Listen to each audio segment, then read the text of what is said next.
you're going to see a familiar face today across the way.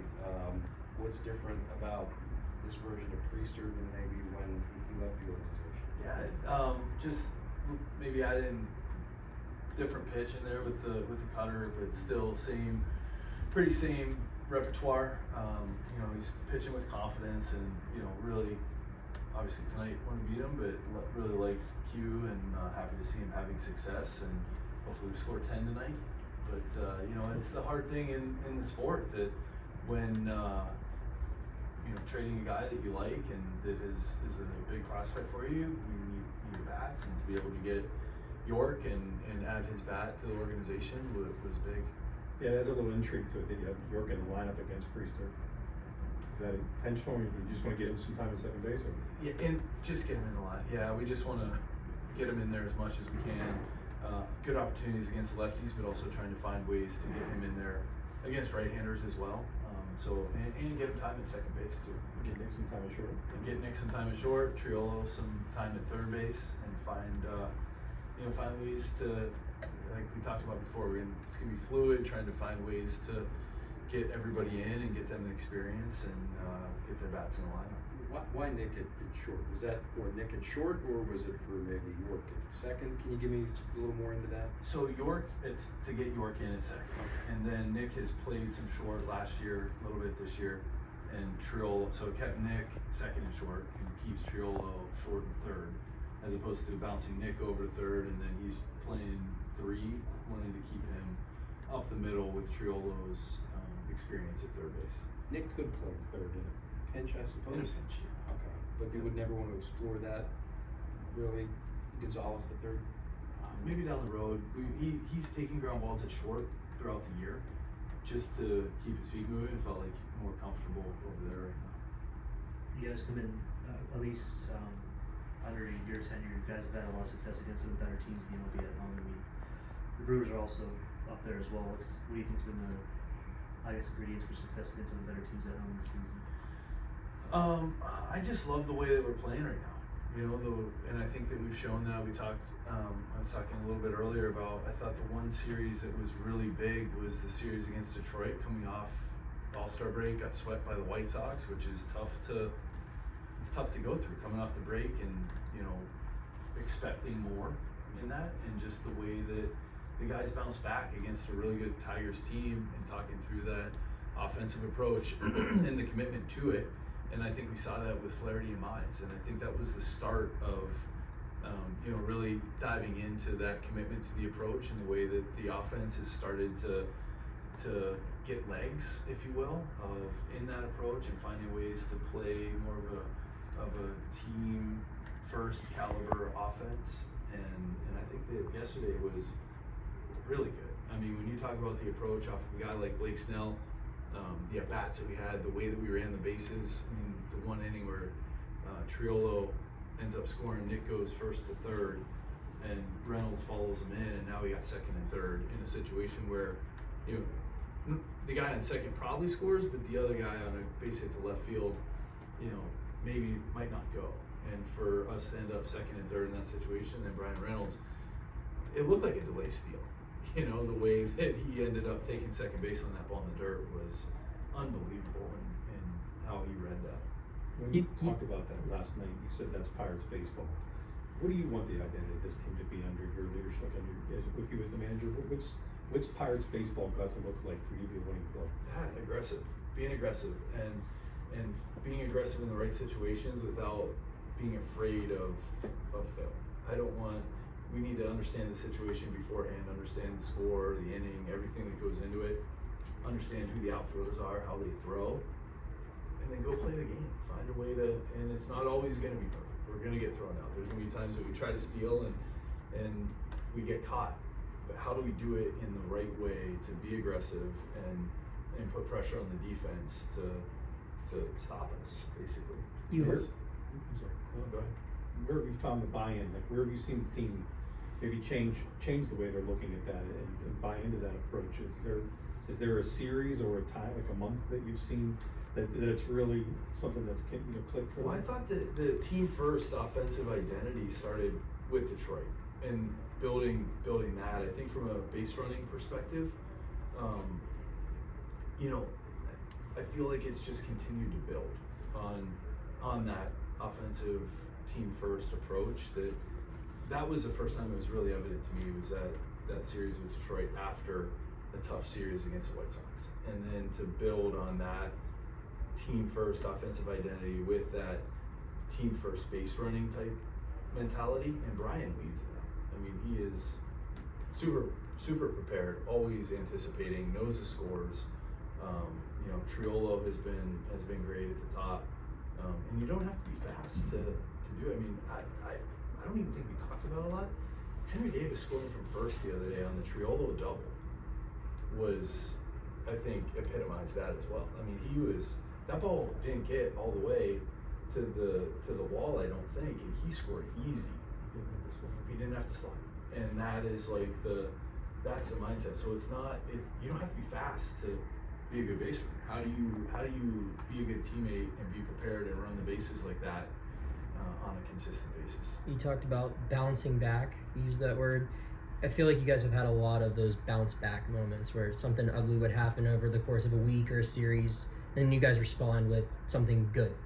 Where does that come from? Because a lot of teams in this situation, you know, something bad like that could happen, and it could just be a reason to lay down and kind of go through the motions. I think it comes from the mindset that the guys have, that they're showing every single day that they show up, of the work that goes on in the cage, out on the field. There's intentionality to it. You know, they're not just showing up to go through the motions, and no, they're trying to get better every day, which is really cool to see. And individually trying to get better, but also collectively trying to get better in that, what we're talking about with that team first mentality. The pitching, I mean, it's not easy when you're a young guy coming up, and you know, Ashcraft came up in the bullpen, then he goes to the rotation and has gone back and forth. Carmen has done the same thing. Burroughs has done the same thing. You know, when you see the attitude and the mindset that they're taking on that side, and really building, you know, that it's about the team and it's about winning, which is the foundation of what we're talking about. Is that team first mentality, whether you're a position player buying into that offensive approach and commitment to a plan, whether you're pitcher and bullpen starting, you know, floating back and forth in between. I think that the Dodgers series showed, like, it's a lot of fun to win. And when you have a bunch of guys that buy into that team first mentality, and then you know, go out there and have the attitude to go dominate whatever it is that they're asked to do, that was a lot of fun. Who drives that mentality? Well, shoot, the players do. I mean, when you look at Tommy Pham and the way that he goes about it, it's McCutchen, Pham, Reynolds, Paul. I mean, just that mentality of it's conversations amongst the guys that happen on a consistent basis, reinforced by the staff, that this is the way to go. Have you noticed that happening more, this conversation, as the season has gone on, or has it maybe always been there and now the results are falling? I don't know. I guess I think that you know, really, I think that with the young guys, that it'd be easy for them to, you know, maybe complain about, oh, I should be a starter, I should be a bullpen. They haven't. They've bought into it. I mean, Burroughs just went 2 innings up in Boston, only had 3 days off, and came back and, you know, went 3 innings against the Dodgers and got out of a first and third, 1 out with Freddie Freeman. Like, that's not easy to do when you haven't really come out of the pen that often. Like that, it's really impressive, just the way that they've taken to that. How much is communication important in that situation? Let guys know why you're doing it, because I know it's a little different than it used to be, well, because the manager told you. People want explanations now. Yeah. How important is that for you to sit guys down and say, hey, this is what we're going to do, and here's why we're doing it? Very important. You know, and at the end of the day, number one, it's about them individually, and secondly, it's about the team, and finding ways to, with our young guys, there are innings limits too, and how we're trying to take care of them and put them in positions to help them be successful and help the team win, and they've done a great job of it. You know, when you're looking at Ashcraft, I think last year was 73 innings, and he's already at 103.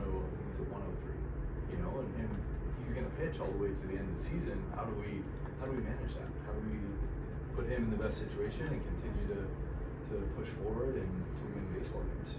From your observation, what's different in that clubhouse now compared to at the start of the season in April, aside from the faces? Oh man, I think it might be that, like, guys are buying into that commitment to the approach, commitment to each other, and really diving into themselves getting better and helping the team win. Why do you think it wasn't there in April? I think it's just something that continues to build.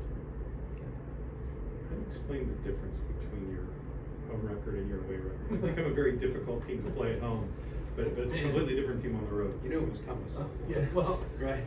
yeah, I wish I knew, and it's something that we wait for somebody to ask. Yeah, I mean, you just want to let the sample size It's like grow. the elephant in the room, and Yeah. it's something that is mind blowing when you sit there and you look at it, because we try to talk about things all the time on what is it, why is it, what can we do different on the road? Is there something we're doing different at home than we do on the road? Do our guys just feel better about being at PNC Park? Is there something on the road that caught? I don't know. I would say that I feel like we have played better on the road lately. I don't know what that means. I don't have any data to back that up, and maybe that's just going into St. Louis and Boston, and because the one before that was maybe not as good with Milwaukee and Chicago, and I thought we played really well. After that Milwaukee series, I thought we played well in Chicago, and I thought in general we played well in Chicago. I think we lost 4 or 5 one-run games and 1 2-run. Like, it wasn't like we went into the Wrigley and got blown out. They were close games, and it's like, how do we find a way to win those close games? I was wondering if some of it's that this is a club that's built for this ballpark to some degree, but you don't have a ton of left-hand bats out there. That plays in this park. Just wondering, like, do you feel like that maybe that's part of it, is that the team was built to thrive in this park? Because if I don't know what building for a ballpark would really look like. And maybe to your point, like, building for a ballpark here is left-handed power. I don't know. It's really hard to find that, and it's not like I feel like sometimes, even if you try to build something like that, it's not always ideal. Like, how do we put the best team together with different things? I don't know. I don't know what I wish I knew, and I wish I could change it on the spot, but just continuing to work on it, continuing to challenge the guys in different ways on the road, and switch things up to try to find something. I thought last road trip was better, and hopefully we can continue that going forward. So, copycat league. A lot of teams do certain things well. What specifically do the Brewers do you think that maybe sets them apart? Like, every team has their little thing, but you're always watching other clubs to say, hey, can we get a piece of this? Can we get a piece of that? When you look at Milwaukee, what would you say? Yeah, I want to do what they're doing. They compete really well. They